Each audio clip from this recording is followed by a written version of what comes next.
재보선에 대한 여야 입장 차례로 듣습니다. 먼저 새누리당의 이정현 최고위원 연결하죠. 나와 계시죠? 네, 안녕하십니까. 예, 지금 광주에 계시죠? 저 잠깐 올라왔고 내일 아침에 다시 또 내려갑니다. 계속 광주에 계십니까, 주로? 네, 주로가, 예. 심지어 언론 보도를 보니까 최고위원 회의에도 불참하시더라고요. 지금 저는 광주에 이번에 선거의 의미가 당분간 제가 한 달 동안 최고회의를 참여 안 하고 예. 승리를 위해서 가서 뛰어서 승리를 하게 된다면 그 의미가 예. 국가적으로나 당적으로나 그럴 것 같아서 예. 그래서 제가 양해를 구했습니다. 그 의미가 뭡니까? 저는 정말 이번 그 광주 서구 을 선거는 꼭 새누리당 후보가 좀 당선이 되었으면 좋겠습니다. 그것은 예. 광주가 변화가 필요하기 때문에 그렇습니다. 예. 저는 이번에 새누리당 후보로 바꾸면 정말 광주가 바뀐다. 이런 확신을 가지고 있습니다. 어떻게 바뀝니까? 30여 년 동안 예. 그 특정 정당 일색으로 독점이 됐지 않습니까? 예. 또 특정 정당이 독주를 했고 독식을 해왔고 그 어떤 것도 30년 동안 독점을 하게 된다고 한다면 그 자체가 저는 부조리라고 생각을 합니다. 예. 그리고 그 자체가 저는 그 자체가 이제 말하자면 정치의 후퇴라고 이렇게 보기 때문에 예. 정말 이번에 30여 년 만에 1년짜리 임기에 이 국회의원 선거에서 예. 광주 서구의 시민들이 광주 시민 전체가 서구에 주목을 해서 예. 1년짜리인데 예. 이번에 우리가 그토록 좋아하는 눈에 넣어도 아프지 않은 새민영 새정치 민주연합 회초리 한번 들자. 1년짜리다. 눈 찌끔 감고 예. 진짜 3대 독자, 5대 독자 회초리 때리는 심정으로 회초리를 들자. 그래서 변화를 이끌어내자. 예. 그야말로 30년 권력 이번에 한번 멋지게 심판 한번 하자라고 하는 것으로 광주의 유권자들을 뭉쳤으면 좋겠습니다. 그 회초리는 천정배 전 의원도 들었던데요. 누가 드느냐인데요.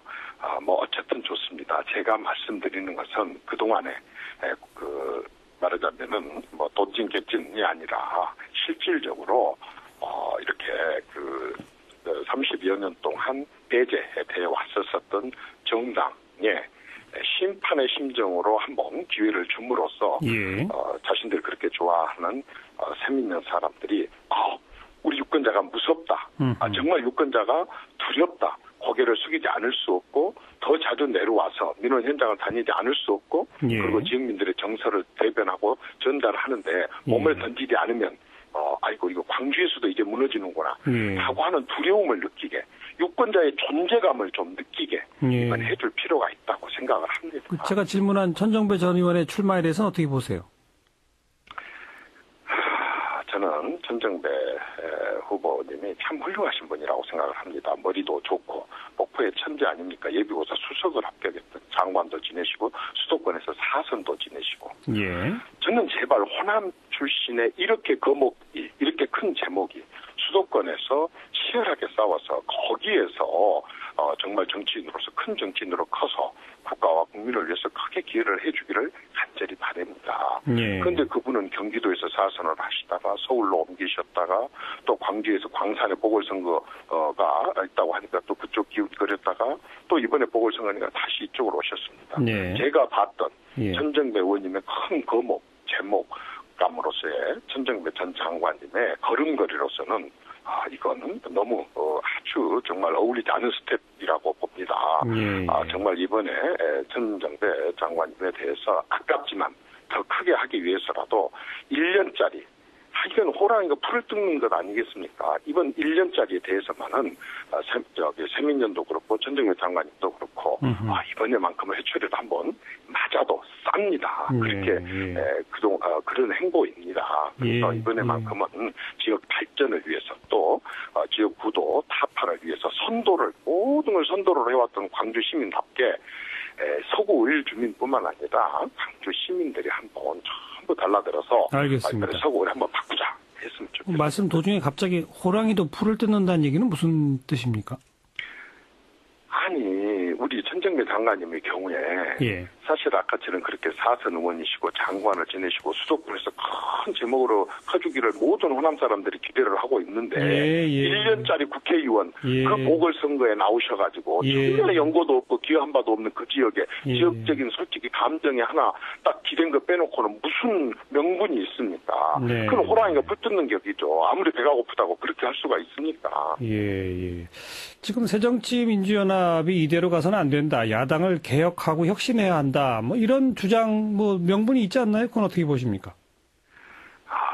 다른 사람하고 달리 우리 천 전 장관님께서는 그 당직자로서 또 그 장관을 지내시고 당의 중진으로서 어떤 곳에서 어떤 발언권을 행사해도 무게 있게 발언권이 행사될 수 있는 분이거든요. 그럼 그 안에서 개혁을 하려고 하고 그 안에서 문제를 해결하려고 하는 것이 바람직하지. 모든 기회가 다 주어졌음에도 불구하고 그 기회를 다 팽개치고 나와서 자기가 몸담았던 당에 대해서 확히 나와서 손가락질을 하면은 그게 어떻게 바람직하게 보이고 젊은 사람들이, 젊은 정치인들, 후배들이 어떻게 그걸 본받을 수가 있겠습니까? 본받으라고 얘기할 수가 있겠습니까? 그 지역의 시민들 만나보시니까 어때요? 지금 일단 여론조사상으로는 천정배 전 장관이 더 앞서는 것으로 나타나고 있는데.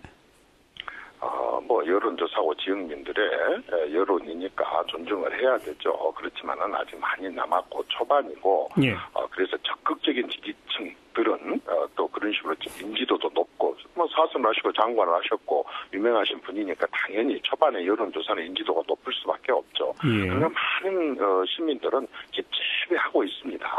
도대체 그분이 왜 여기 왔지?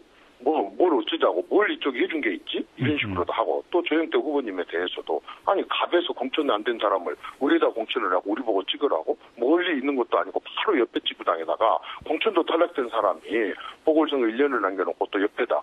그러니까 이게 세민연에서 공천만 하면 우리는 그냥 무조건 찍어주는 기계야? 이런 식입니다. 우리 유권자들을 좀 너무 무시한 거 아니야? 우리가 그 역사를 다 알고 있는데 불과 2년, 3년 전에 얘기인데 그 양반도 공천 못 받으니까 탓당해서 무소속으로까지 출마한 걸 다 알고 있는데 갑에서 공천 못 받으니까 무소속 출마해가지고 당에다 대고 그렇게 또 돌을 던졌던 분이 어떻게 또 의뢰 와서 의 주민들 보고 선택하라고 하는 거냐? 이게 선거냐? 이거 진짜 유권자를 유권자로 지금 대하고 있는 거냐? 정말 우리를 어떻게 보고 하는 거냐? 이런 생각들을 많이들 표현을 하고 있어요. 오늘 이정현 최고위원은 뭐 꼭 광주만 여쭤보려고 모신 건 아닙니다. 물론 하지만 새누리당에서 이제 호남과 광주의 상징이시라서 그 대목만 좀 집중적으로 초반에 여쭤봤고 다시 좀 되돌려서 새누리당은 이번 4.29 재보선 전체를 어떤 의미로 규정하고 계신가요? 사실 말 그대로 보궐선거입니다. 전체 총선이나 이런 게 아니고 보궐선거고, 보궐선거가 왜 발생했냐면 저분들이 그랬거든요. 지난 총선 때 연합 후보를 냈거든요. 통진당하고. 통진당하고 아주 연합이 정말 나라를 살리는 길이고 정치를 살리는 길이고 이 길밖에 없는 것처럼 국민들한테 호소를 해서 저도 그 연합 후보한테 떨어졌어요. 통진당 후보한테. 민주당이 그쪽에다 양보를 해가지고 그 통진당 후보한테 저 떨어졌거든요. 근데 그 통진당이 헌법재판소, 다른 데도 아니고 헌법재판소 판결에서 해산이 됐습니다. 그렇게 해서 치러진 선거잖아요. 언제는 연합에서 죽을 둥 살 둥 연합은 그쪽 후보한테 찍어달라고, 언제는 또 그것으로 인해서 보궐선거 요인이 됐는데도 불구하고 이제는 또 달라져가지고 분열해서 찍어달라고 그러고.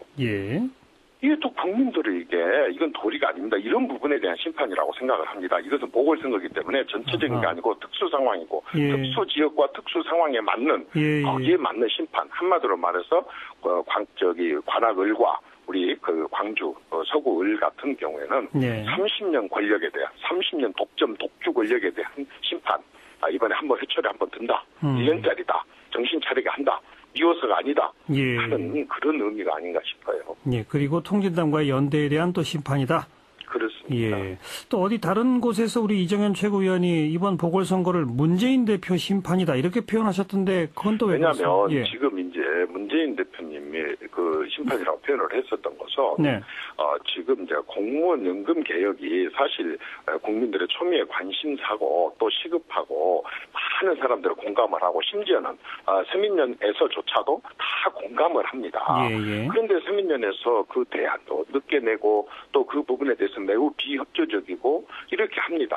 사실은 이러한 부분들은 노무현 정권 시절에 제기됐고 그때 비서실장님을 하셨던 이분께서 뒤늦게라도 다른 정권에서라도 용기를 내서 국가와 국민에서 필요한 이것의 정책을 자신들도 공감했던 자신도 추진을 하려고 했던 정책을 추진하면 이런 정도는 협조를 해서 더 이상 소모전을 이렇게 펼치지 말아야 하는데 이렇게 국민들이 가장 관심 갖고 있는 부분들에 대해서 이런저런 핑계를 대고 협조도 안 하고 시간을 끌고 이렇게 소모전을 펼치니까 이런 부분에 대해서 그러지 마라 하고 국민들이 한 번 정도는 또 심판을 해도 되지 않겠느냐 싶어서 말씀을 드렸습니다. 그리고 또 을 심판이다 이렇게 말씀하셨는데 그건 무슨 뜻입니까? 아까 말씀 올렸지만 광주 서울하고 관악을인데요. 공교롭게도 두 가지 다 을입니다. 그런데 그 지역에서 그동안에 30년 을을 우리가 해왔잖아요. 새누리당이 새누리당이 그걸 해왔는데 사실은 뭐 그런 의미에서가 아니라 27년, 30년 이렇게 됐다고 한다면 그것도 제가 이제 늘 하는 얘기입니다만은 새가 한쪽 날개로 30년을 날게 되면 창공에 올라가서 큰 새로 성장할 수가 없잖아요. 그래서 큰 새가 돼서 좀 대권도 좀 노리고 이렇게 국가를 위해서 크게 기여도 해야 되는데 한쪽 날개로만 날다 보니까 맨날 교체되고 해가지고 사실 참 대권 주자는 사람 제대로 크지 못하는 이런 그 박탈감을 유권자들에게 주고 또 지역 발전이 너무 낙후가 됐어요. 계속 야당 의원님들만 이렇게 하시다가 보니까 많이 지역이 낙후됐고 그래서 그런 부분들에 대해서 한 번 정도 경고나 또는 경각심을 이렇게 줄 필요도 있지 않느냐. 그런 게 선거지. 그냥 뭐 공천하면 무조건 되는 예외 없이 공천 개표 시간만 기다리면 되면 예외 없이 한 번도 벗어남이 없이 그렇게 된다고 하는 거예요. 행운이나 또는 부전승이나 싸우지 않고 이기는 것도 어쩌다 한 번에 행운이어야지 30년 동안 그런 행운을 계속 맛본다는 것은 그건 행운이 아니죠. 네. 네 곳 가운데 몇 곳 좀 이길 거라고 전망하십니까? 그것은 유권자들이 판단하고 또 민심이 천심이니까 하늘만 알 일이겠지만은 뭐 어쨌든 이번에는 좀 다 이겼으면 좋겠습니다. 모신 김에 오늘 그 유승민 원내대표가 교섭단체 대표 연설을 했는데 거기 사드 배치 또다시 주장했거든요. 근데 새누리당 안에서도 사드 문제는 그렇게 공론화 지금 하면 안 된다. 아니다. 해야 한다. 양론이 분분한데 이정현 최고위원은 어떻게 보세요? 저는 외교 그리고 안보 문제에 대해서는 모든 사람들이 다 알 수 없는 그러한 그 내부적인 문제가 있을 수 있고 그다음에 또 스케줄이 정부가 추진하려고 하는 스케줄이 있을 수, 외교적인 스케줄이 있을 수 있고 안보적인 스케줄이 있을 수 있다고 봅니다. 이런 부분들을 다 설명을 할 수 없지 않습니까? 예를 들어서 군부대 같은 경우도 사사한 뭐 이렇게 표현을 할 정도로 어떤 보안을 지킬 필요가 있는 것이 있습니다. 아무리 이렇게 좀 방어적인 그런 무기라고 할지라도 저는 그런 부분들에 대해서는 정부가 특히 국방부가 있고 청와대에서는 안보수석이 있고 안보실이 있는데 손 놓고 있겠습니까? 얼마나 많은 고민과 또 얼마나 많은 검토와 또 물밑으로 얼마나 많은 작업을 하겠습니까? 옛날에 카디지 같이 그렇게 복잡한 외교적인 문제가 생겼어도 물밑으로 하고 깨끗이 해결을 했거든요, 이 정부가. 그래서 그런 문제들에 대해서는 좀 신중하게 접근을 하는 게 좋겠다라는 생각입니다. 정부에 맡겨둘 필요가 있다? 완전히 맡긴다기보다는 어떤 그런 의견은 있을 수 있지만 그것을 우리 의원총회에서 제대로 된 정보를 다 갖고 있지 않는 의원들끼리 이랬다 저랬다라고 하는 그런 결정을 할 수 있는 기관도 아니고 결정할 수 있는 권한이 있는 것도 아닌데 거기서 그런 논란이 과연 그렇게 외교나 안보 부분에 있어서의 중요한 민감 사안에 큰 도움이 될 수가 있겠느냐? 저는 그렇지 않다. 그런 부분에 대해서는 예를 들어 해당 상임위에서는 어떤 의견을 제시할지라도 의원총회에서 공개적으로 그런 왈가왈부하는 그런 부분은 바람직해 보이지 않는다는 생각입니다. 네, 여기까지 듣겠습니다. 고맙습니다. 네, 감사합니다. 새누리당 이정현 최고위원이었고요. 새정치